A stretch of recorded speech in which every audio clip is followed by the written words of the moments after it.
Assalamualaikum warahmatullahi wabarakatuh. Nah, di sini saya Farid Hidayatullah, saya akan menjelaskan soal ujian akhir semester ganjil tahun akademik 2022-2023 mata kuliah pengantar ekonomi mikro. Di mana soal ini yaitu teman-teman yaitu adalah soal tahun lalu teman-teman ya. Dan yang diharapkan saya dapat membantu teman-teman dalam mengerjakan UAS nanti gitu teman-teman ya. Oke, langsung saja, kita akan membahas soalnya. Di sini sebelum teman-teman mengerjakan soal, ada petunjuk ya teman-teman ya. Untuk soal tahun lalu di sini ada petunjuk kerjakan dan pilihlah soal-soal di bawah ini dengan poin maksimal 100. Nah, maksudnya apa? Nah, maksudnya di sini teman-teman milih di antara 7 soal ini yang memiliki bobot poin. Ketika teman-teman mengerjakan itu bobot poinnya sejumlah 100. Misalnya teman-teman mengerjakan nomor, 1 dengan bobot 20, terus nomor 2 dengan bobot 20 ditambah jadi 40, nomor 3 dengan bobot, 20 jadi 60, terus nomor 4 bobot 20 jadi, 60 jadi 80, dan terakhir nomor 7 dengan bobot 20 jadi 100. Nah, jadi teman-teman, di sini ada, apa ya namanya, ada kebebasan lah untuk memilih soal dengan, yang penting maksimal bobotnya itu yaitu senilai 100 teman-teman ya. Nah, lanjut teman-teman, di sini, eee, te di sini kita akan langsung membahas soal nomor 1 ya teman-teman. Di mana, nomor nomor 1 ini ada soal berupa grafik teman-teman. Isilah titik-titik di bawah ini berdasar gambar sebagai berikut.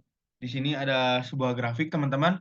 Nah, di mana kita langsung bahas saja, eee, untuk soal nomor 1 bagian A. Dengan garis anggaran AB, titik keseimbangan konsumen terletak pada titik A, B. Ya, garis AB ini. Nah, intinya perlu teman-teman ketahui, titik keseimbangan konsumen itu yang garisnya melengkung seperti ini ya, teman-teman. Garisnya melengkung seperti ini. Jadi, garis melengkung seperti ini itu menandakan titik titik keseimbangan konsumen, gitu. Nah, kalau untuk, Y ini adalah, supply atau ketersediaan barang. Garis Y ini adalah ketersediaan barang, sedangkan garis X ini adalah, harga teman-teman ya, atau jumlah barang biasanya. Di sini diketahuinya jumlah barang. Nah, jadi, ini itu adalah supply dan ini itu adalah demand ya teman-teman, permintaan barangnya, oke. Kita lanjut, dengan garis anggaran AB, titik keseimbangan konsumen terletak pada titik. Nah, garis AB ini keseimbangan konsumennya yang ini teman-teman. Nah, jadi pada garis AB ini titik keseimbangan konsumennya yaitu terletak pada titik E2 ya teman-teman ya. Karena ini, titik keseimbangan konsumen itu yang memiliki garis melengkung seperti ini ya teman-teman. Oke lanjut, yang B, pada titik tersebut soal A, jumlah barang X yang diminta titik titik titik dan jumlah barang Y yang diminta titik titik titik. Oke, di sini udah kita ketahui ya kan teman-teman pada titik tersebut soal A, berarti titiknya adalah E2. Ditanya jumlah barang X yang diminta yaitu sebesar X2 teman-teman, dan jumlah barang Y yang diminta yaitu sebesar Y2. Jadi entar teman-teman di sini isi X2 dan di sini adalah Y2. Yang C, garis anggaran AC menunjukkan tingkat harga X yang lebih titik-titik dibanding AB. Nah, garis anggaran AC, AC. Oke, garis anggaran AC ini menunjukkan harga tingkat X yang lebih. Nih, di sini ada X1 teman-teman. Nah, ketika, pergeseran ke kanan, semakin ke kanan, bergesernya berarti semakin mahal harganya atau semakin naik harganya, ya teman-teman. Jadi misalnya, karena kan ini X2 di kiri, sebelah kiri berarti X2 lebih, kecil harganya dan X1 ini lebih besar. Jadi jawabannya dengan garis anggaran AC titik keseimbangan garis anggaran AC menunjukkan tingkat harga X yang lebih besar dibanding AB. Jadi AB ini, kan AB itu titiknya di X2 dan AC itu ada di X1, jadi otomatis X1 ini lebih besar, teman-teman. Oke, lanjut ini lanjut D. Dengan garis AC, titik keseimbangan konsumen terletak pada titik A, C. Nah, ini kan garisnya teman-teman A, C. Titik keseimbangan konsumen itu yang melengkung. Nah, otomatis titiknya yaitu ada di E1, teman-teman. Lanjut yang E, pada titik tersebut soal D jumlah barang X yang diminta sebanyak dan jumlah barang Y yang diminta sebanyak. Nah, soal ini sama seperti yang B tadi ya teman-teman. Ketika titiknya berada di E1 berarti jumlah barang X yang diminta sebesar X1 dan jumlah barang Y yang diminta sebesar Y1 teman-teman.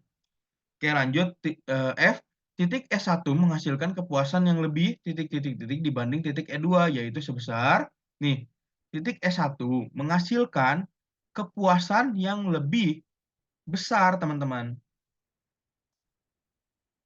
Kepuasan yang lebih kecil teman-teman karena semakin karena di sini harga naik, nah permintaan barang tersebut turun teman-teman. Nah yang garis ini, yang garis Y ini, dikarenakan harga barang tersebut naik pada kepuasan pada titik S1 ini, otomatis permintaan permintaan akan barang tersebut turun teman-teman. Jadi di sini jawabannya pada titik titik S1 menghasilkan kepuasan yang lebih lebih kecil, teman-teman. Yang lebih kecil dibanding titik E2, yaitu sebesar di titik E2 itu sebesar IC2, teman-teman ya. Jadi titik E2 itu sebesar IC2 karena kenapa IC2? Karena ini yang segaris dengan melengkungnya E2 ini ya, teman-teman. Jadi titik S1 itu menghasilkan kepuasan yang lebih kecil, teman-teman ya. Karena harga semakin naik, otomatis pembelian barang di sini juga menurun gitu, teman-teman. Jadi kan kepuasan konsumen tidak tercapai karena permintaan akan barang tersebut menurun, teman-teman. Dan titik E2 itu sebesar IC2 ya, teman-teman ya. Ini IC2. Oke. Pada kedua titik keseimbangan tersebut yaitu E1 dan E2, penghasilan konsumen besarnya nih, pada titik keseimbangan S1 dan E2, kepuasan konsumen itu sebesar IC1 dan IC2 ya, teman-teman ya. Teman-teman langsung tulis saja di situ penghasilan konsumen sebesar IC1 dan IC2. Oke, lanjut di sini titik E1 dan titik E2 kalau dihubungkan menghasilkan garis, yaitu E1 dan E2 ini ketika digabungkan menghasilkan garis kepuasan konsumen, teman-teman ya. Oke, untuk soal nomor 1 sudah saya jawab semua. Kita lanjut ke soal nomor 2. Nomor 2 di sini yaitu jelaskan istilah-istilah di bawah ini. Nah, A, tahapan kegiatan produksi. Nah, tahapan kegiatan produksi adalah beberapa kegiatan yang mencakup langkah-langkah penting dalam kegiatan produksi yang umumnya meliputi perencanaan, penentuan alur, penjadwalan, dan evaluasi. Oke, jadi perlu teman-teman ketahui ya, kalau untuk UAS ini kebanyakan teori teman-teman. Jadi yang teman-teman harus persiapkan yaitu penghafalannya saja teman-teman. Beda dengan UTS kemarin. Oke, lanjut.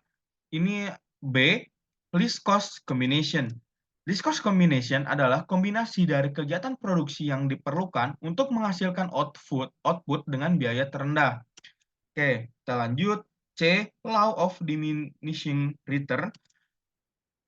Law of diminishing return adalah prinsip ekonomi yang menyatakan bahwa ketika Anda meningkatkan satu faktor produksi dengan satu unit, sementara menjaga semua faktor produksi lainnya tetap, akan mencapai titik di mana output per unit mengalami penurunan.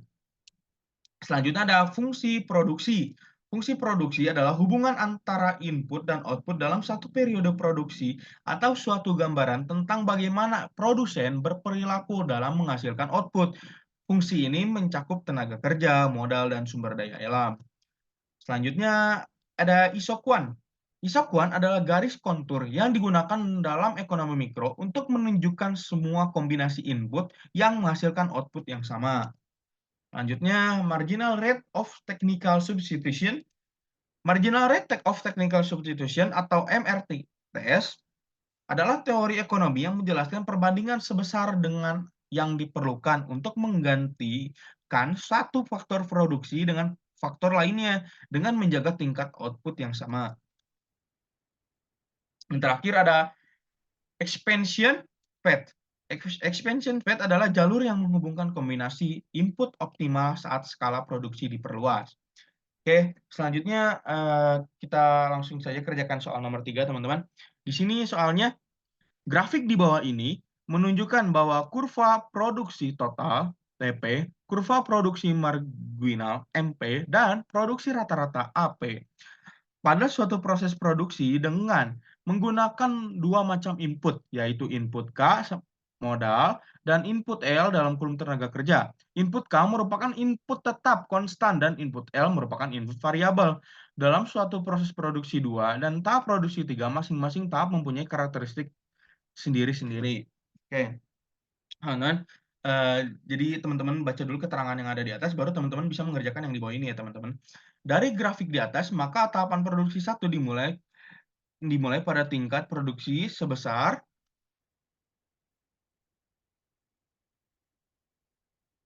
2 teman-teman ya. Terus dan, sampai tingkat produksi 3 ya teman-teman ya. Nih ada keterangannya di sini. Kemudian langsung saja kita, jawab yang A. Produksi rata-rata AP bernilai maksimum terdapat pada tahapan produksi dan produksi marginal MP bernilai maksimum terhadap tahapan produksi. Kita lihat teman-teman di sini, kita cari AP nih, AP teman-teman ya. Nah, garisnya dari sini ke sini. Nah, produksi rata-rata AP bernilai maksimum terdapat pada tahapan produksi. Nah, produksi maksimumnya itu ketika garisnya ini di atas ya teman-teman ya. Nah, ketika garisnya di atas ini, nah Q1 teman-teman ya. Para produksi rata-rata AP bernilai maksimum terhadap tahapan produksi Q1 dan produksi marginal bernilai maksimum terhadap pada tahapan produksi nih kita lihat tadi MP ini ya teman-teman. Nah, MP ini garisnya yang ini ya teman-teman. Nah, nah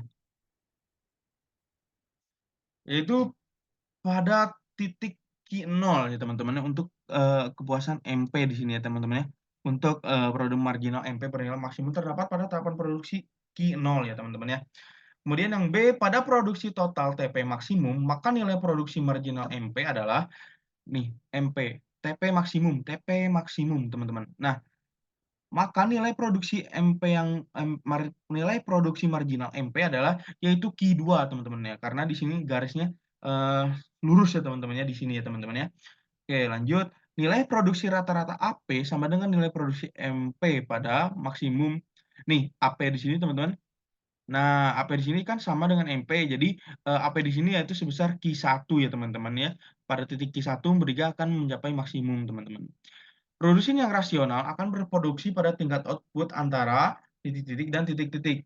Nah, kalau, yang D ini produsen yang rasional akan berproduksi pada tingkat output antara Q0 dan Q1 teman-teman. Kenapa? Karena di sini, perbandingan dari, apa namanya, produksi rata-rata maksimumnya nggak tinggi banget, nggak jomplang banget gitu. Jadi, rasional kita membuat produksi itu di antara ke Q0 dan Q1 teman-teman. Oke lanjut, sekarang kita bahas yaitu soal nomor 5 teman-teman. Di sini ada jelaskan dengan istilah-istilah ekonomi di bawah ini.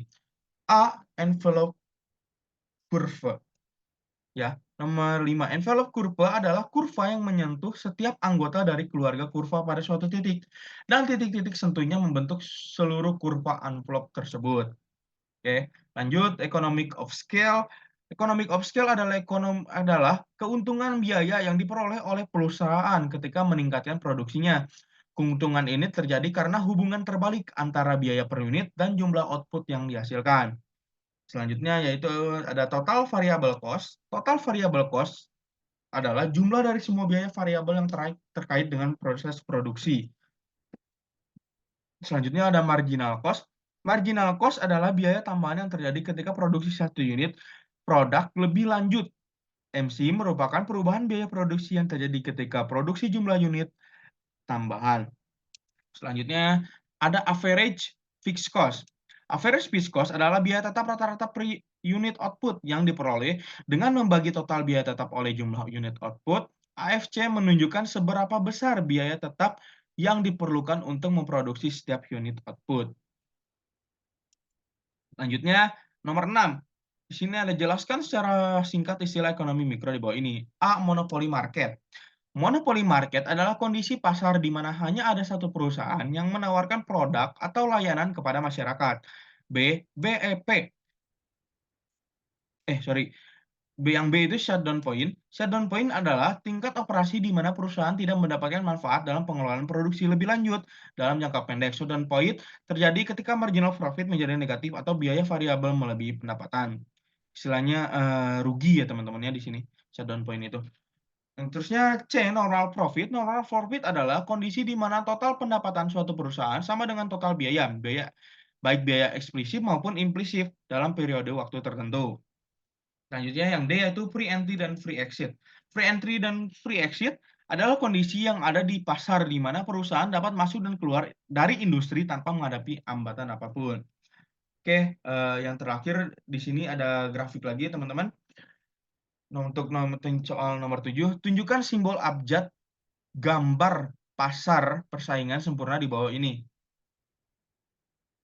Oke, eee, shutdown point, di mana shutdown point tadi, apa namanya, tidak mendapatkan apapun ya teman-teman ya. Shutdown point di sini terdapat di titik H. Kenapa?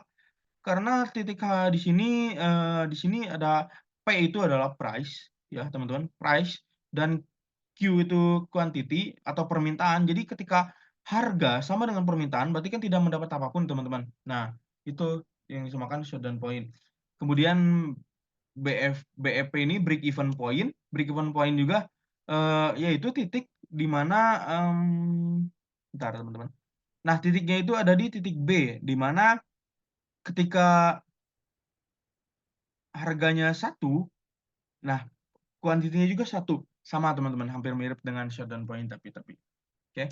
Selanjutnya yaitu ada, C, harga dan kuantitas yang menguntungkan.